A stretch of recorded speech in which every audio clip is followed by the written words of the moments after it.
మాతృదేవోభవ. అమ్మ ప్రేమ కన్న కమదనము లేదు, తెలుగు భాష కన్నా తేనె లేదు, దినసేవ కన్నా తీర్థయాత్రయ లేదు, దైవభక్తి కన్నా ధనము లేదు. తల్లి ప్రేమ ఎంత గొప్పదో తెలుగు భాష అంత గొప్పది. ఆ తెలుగు భాషలో ఎన్నో రకాల చమత్కార పద్యాలు మనకున్నాయి. చాటువులు అంటాం వీటిని. ఈ చాటువులలో తెనాలి రామకృష్ణుడికి సంబంధించిన చాటువులు చాలా ఎక్కువ.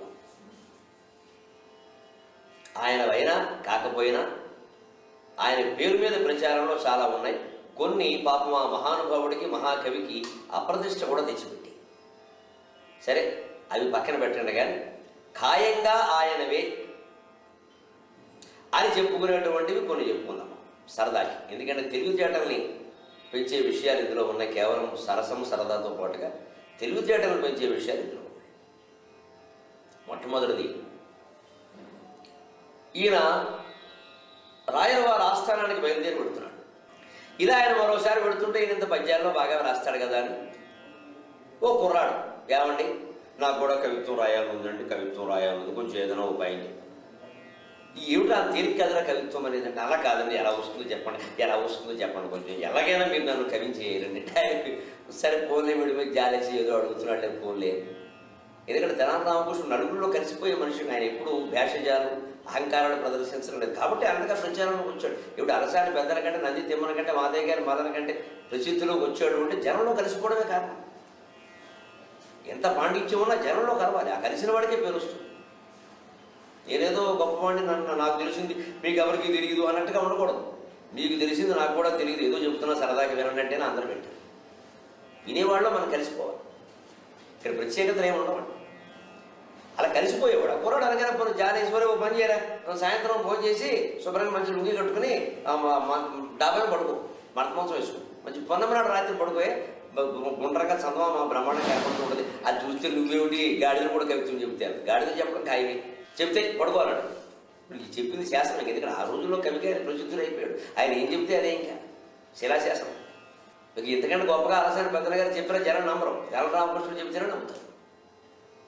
అందుకని ఆయన అంతే శుభ్రంగా పొన్నమనాడు రాత్రి భోజనం చేశాడు, శుభ్రంగా పెరిగానో వేసుకుని భర్త మంచం కూడా బయటకు పెట్టుకెళ్ళి వేసుకున్నాడు, శుభ్రంగా పడుకున్నాడు, శుభ్రంగా లుంగి కట్టు.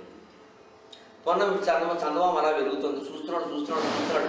వీడు దుంప దగ్గర 2 గంటల అయింది, ఒక ముక్క రాలేదు. కాసేపటికి ఒకటి వచ్చింది, పొన్నం ఇవన్నీ అలా కాసేగా అన్నాడు. ఇది కవిత్వమా?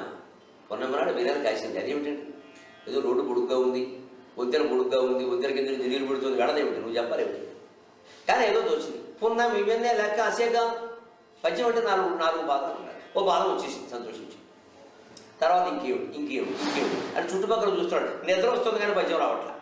కాసేపటికి వీళ్ళ ఇంటికి పక్కనే పొన్న చెట్టు ఉంది, పొన్న పూల చెట్టు. దాని మీద కోకిలు వచ్చి వాలి.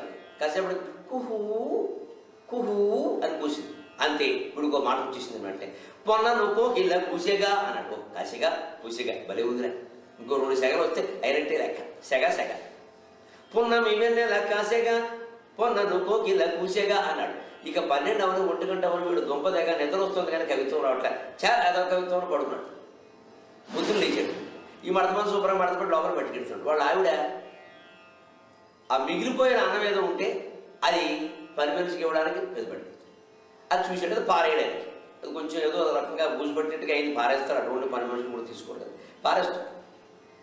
ఏమిటి ఏం జరిగిందని, అన్నం అండి నిన్నటి అన్నం బాసిందని. ఆ వెంటనే వీడికి మళ్ళీ ఇంకోమాట, నిన్నటి అన్నము బాసగా అన్నాడు. పొన్నమి వెన్నెల కూసిగా ఏమిటి, పొన్నను కోకిల కూసిగా ఏమిటి, నిన్నటి అన్నం బాసిగా ఏమిటి, మధ్యలో ఇది గోల. ఆ 2 ఎంత బాగున్నాయి, ఇది ఎలా ఉంది అంటే కూసిగా కాసిగా వచ్చింది కాబట్టి బాసిగా వస్తే సరిపోయిందా, ఏం చెబుతున్నామని అక్కర్లేదండి. ఇది ఆలోచన. అంటే మొత్తం మీద 4 పాదాలు రావాలి. సెగ చివరిలో వచ్చి అయిపోయింది అని నిన్నటి అన్నము బాసగా అన్నాడు. వీడి ఇంకా కాలకృత్యాలైనా స్నానం చేశాడు, బట్టలు మార్చుకోవడం, ఏం చేసినా గీజుకు తెచ్చినా 4వ పాదం రావట్లేదు. మళ్ళీ తెనాలి రామకృష్ణుడు ఆస్థానానికి పెడుతుంటే దగ్గరికి వెళ్ళి అతి కష్టం మీద ఈ 3 పాదాలు కూడా రాసుకుని చూపించాడు. మళ్ళీ మర్చిపోతామో తాటేమో రాసుకుని, ఏమంటే 3 పాదాలు వచ్చేయండి, 4வது రావట్లేదంటే ఆయనకి ఆశ్చర్యమైంది. కవికి ఎప్పుడు 3 పాదాలు వచ్చి ఆగదండి. వస్తే మొత్తం వస్తుంది, లేకపోతే మొత్తం ఆగుతుంది. ఈ ఊరికి ఈ బద్దగాలు ఉండవు కవి దగ్గర. ఆశువు ఆవేశమే ఉన్నవాడే కవి. అందుకని 3 పాదాలు వచ్చిందా ఫోన్లే చెప్పు 4 చెప్తానులే అన్నాడు. వాళ్ళ మాట అంటే మీరు అందించారు చచ్చిపోతున్నాం కవిత్వం రాదు కానీ కడుపున కూర్చున్నారు బాబు రాత్రి అంతా నిద్రట్లేదని ఆలోచించి ఎలా చెప్తున్నారో పద్యాలండి కానీ అంటే మరి అందుకేనయ్యా అది నా పని నిన్ను ఎవడు చేయమన్నాడు అన్నాడు. ఏదో నీ ఒక్కటి పూర్తయితే కవిత్వం జోలికి ఫోన్లే ఆ 3 చదువు 4 నేను చెప్తాను. పున్నమి వెన్నెల కాసేగా పొన్నను కోకిళ్ళ కూసేగా నిన్నటి అన్నము పాసేగా అనగానే రాజు విన్న గుండు గీసేగా అన్నట్టు. మరి వేరే విధవా ఇది విన్నాడంటే రాజుగారి గుండు గీసి పంపిస్తాడు ఏమనుకుంటావు? ఇదే కవిత్వం. ఓ నీ దగ్గర పెట్టుకో అందుకే అందరి వల్ల కాదు కవిత్వం అన్నట్టు. ఇలాగ జనంతో సరదాగా మాట్లాడేవాడు వాడు మాట అంటే పడేవాడు. ఈ 2 వ్యక్తిత్వాలు ఈయనలో ఉన్నాయండి ఖచ్చితంగా. ఇలా ఉన్నాయి కాబట్టి తెనాలి రామకృష్ణుడు దారిలో కనిపించిన అమ్మాయిల మీద పద్యాలు చెబుతున్నట్ట. ఎవడో అనామకుడు వెళ్ళి నా కవిత్వం నేర్పబోయా అంటే వాడికి కూడా కవిత్వం నేర్పేట. కాబట్టి ఏమడిగినా చెబుతాడులే అని చెప్పేసి ఎవరో ఒక ఆయన ఒక అనామకుడు ఇంతకంటే అనామకుడు అక్కడికి వెళ్ళి తెనాలి రామకృష్ణుడు దారికి అడ్డం పడి ఏమంటే ఎంతసేపు మీరే కవులు ఏంటండి మేము కవులమే రాజుగారు ఇచ్చే సమస్యలు పూర్తి చేయడం కాదండి మరి మేము వస్తామండి పూర్తి చేయాలండి. ఒళ్ళు మండింది. అంటే రోడ్డు మీద కనిపించిన వాడు సమస్యలు ఇస్తుంటే పూర్తి చేయడం ఇంకా పని లేదా ఏమిట్రా అని ఇలా చూశాడు. కుంజరయూధంబు దోమ పుత్తు కజొచ్చన్ దమ్ముడి దీన్ని కూర్చాడు. ఆ రోజుల్లో చూడండి మామూలు వాళ్ళు కూడా ఎంత పండితులు ఉండేవాడు. మామూలు వాళ్ళు అంటే కవిత్వం విని విని విని రాజసభలో కవిత్వం ప్రచారం అయ్యి బట్టలు వేసే వాళ్ళకి బట్టలు ఉతికే వాళ్ళకి కూడా కవిత్వం వచ్చేసింది. అంటే ఆ రోజునటువంటి భోజ మహారాజు కాలం అటువంటిది. ఆంధ్ర భోజుడైన కృష్ణదేవరాయల కాలం అటువంటిది. అందరికీ వచ్చేది కవిత్వం. ఆయన సమస్య ఇచ్చాడు. కుంజరయూధంబు దోమ కుత్తుకజొచ్చన్. కుంజరం అంటే ఏనుగు, కుంజరయూధం అంటే ఏనుగుల సమూహం. అది దోమ కంఠంలో ప్రవేశించదు. కుంజరం అంటే ఇంత ఉంటుంది, ఇంత పెద్దది. అది దోమ ఎంత ఉంటుంది, దాంట్లో ఇది ప్రవేశించడం. ఇది సంచిలో ఏనుగులు పెట్టిట్టు సంచిలోనే సాధ్యం కాదే దోమ కంఠంలో ఎలా పెడతాం? పైగా యూధమా ఇప్పుడు సమూహం ఉంటే ఒకటే చాలు. ఒళ్ళు మండింది.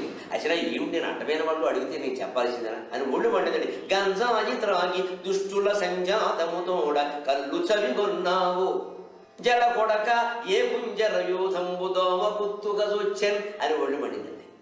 తిట్టు బారేసి ప్రాస పెట్టి తిట్టాడు. మళ్ళీ మాట్లాడుకున్నాను. గంజాయి తాగావా, కరికిమాలు పడుతూ స్నేహం చేసావా, కళ్ళు తాగావా, ఏమిట్రాది ఏం మాట్లాడి వేరే వేతవా ఏమిటి? కుంజర యూధం దోమ కుత్తుకు వచ్చింది. ఏ కుంజర యూధం ఏ దోమ కంటలో పిలిచింది పో పచ్చిమైపోయింది. నిజానికి సమస్యాపూర్ణం అంటే పద్యపూర్ణమేనండి. తిరుపతి వెంకట కవులంత మహానుభావులు కూడా ఓసారి కష్టమైన సమస్య ఇస్తే ఒక సభలో మాకు ఇలాంటి సమస్య ఇచ్చారు అని పూర్తి చేసి దీనికి ఇది పూర్ణమే అని చెప్పారు. అలాంటి ఉపాయాలు కూడా ఉన్నాయి. దీనికి ఇది పూర్ణమే అంతే. భజనలో పెట్టాం కదా సరిపోయిందిగా. ఓ సందర్భంలో పెట్టాం కదా, ఓ సందర్భంలో పెట్టడమే అంతకంటే పెట్టేశాడు. అలా అన్నీ చేస్తే కుదరదు కదా, ఆపద్ధర్మం అది అని చేసేసారు. అయి అది రాజుగారి దగ్గరికి వెళ్ళిపోయింది. ఎందుకయ్యా ఈ మాట పడిన వాడు ఉన్నాడు, వీడు తినగా ఉండగా వీడు వాడికి వీడికి వీడికి చెప్తూ మొత్తం మీద అష్టదిగ్గజాల్లో దూర్జుడికి చెప్పాడు, నంది తిమ్మనికి చెప్పాడు. వాడు కాస్త ఈయనంటే కొంచెం కోపంగా చూస్తూ ఉంటాడు. భట్టుమూర్తికి చెప్పాడు. ఇలా కొంతమంది ఈయనంటే కొంచెం పడని వాళ్ళకి ఈయన చేతి దూరం మాట్లాడిన వాళ్ళని చెప్పాడు. వాళ్ళు ఒళ్ళు పండింది వాడికి. తెనాలి రామకృష్ణుని దెబ్బ కొట్టడానికి ఇది అవకాశం వచ్చింది. వాళ్ళు ఏమనుకున్నారంటే అజ్ఞానం వల్ల ఈయనకి ఆ సమస్య ఎలా పూర్తి చేయాలో తెలియక ఇలా తిట్టాడు అనుకున్నారు. తెలియక తిట్టలేదు, ఒళ్ళుపడి తిట్టాడు. వాడి సమస్య పూర్తి చేయడం తెలుసు, తెలియక తిట్టాడు అనుకున్నారు.